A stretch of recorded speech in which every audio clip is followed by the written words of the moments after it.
Po'latov bir kunda o'zida barcha soliq inspeksiya boshliqlarini ishdan olib, ularni vazifasini bajaruvchi qilib qo'ysin. Qo'mitaga compliance bo'yicha yangi o'rinbosar Saliyevni tayinladik. Ushbu rahbar soliq tizimini vertikalida korrupsiyaga murosatsiz muhitni yaratishga mas'ul va javobgar bo'ladi. Po'latov, Saliyev bir oyda Toshkent shahri soliq idora rahbarlarini lavozimga loyiqligini ko'rib chiqib, ularning o'rniga vatanparvar, yangilikka intilib ishlaydigan shijoatli yoshlar bilan to'ldirsin.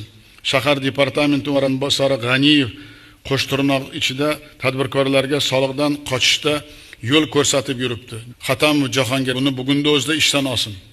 Toshkent shahar hokimiga ham compliance bo'yicha o'rinbosar berildi. Saliyev Mirzahamidov poytaxtda yashirin iqtisodiyotga qarshi kurashish bo'yicha tizim yaratadi. Xatamov, Po'latov, Umurzoqov hokimimiz yashirin iqtisodiyotni jilovlash hisobiga 7,5 trillion so'mlik qo'shimcha daromadni qanchasini byudjetga tushirgani bo'yicha har chorakda hisobot beradi va yangi tizimni joriy qiladi. Yana bir alohida takrorlamoqchiman. Korrupsiyaga yo'l qo'yish bu islohotlarimizga xiyonat. Hozir Neftigaz va davlat aktivlarini boshqarish agentligida katta taftish ketyapti. Milliard so'mlik talon-torojliklar bo'yicha tergov xulosasini beradi albatta. Misol uchun davlat aktivlarini boshqarish agentligi mansabdor shaxslar bozor qiymati kamida 250 milliard so'mlik yer uchastkalarini yopiq auksionga chiqarib 120 milliard so'mga sotib yuborgan.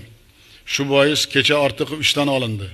Haqli savol tug'iladi. Ushbu idoralarda yillar davomida korrupsiya avji olgan bo'lsa, ularga xavfsizlikdan qo'yilgan vakillar qayerga qaragan?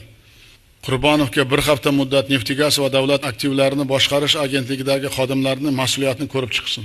Compliance xizmati Yo'ldashev Qurbonov davlat aktivlari agentligi mansabdorlariga qo'zg'atilgan jinoiy ishi tergov guruhiga xavfsizlik xizmatining iqtisodiy masalalarga mas'ul tuzilmalaridan ham mutaxassislar jalb qilib juda qattiq chora ko'rasizlar. Bu xalqning mulki, agar xiyonat qilgan bo'lsa, qonun ustuvor jazo muqarrarligini hamma eshitish kerak.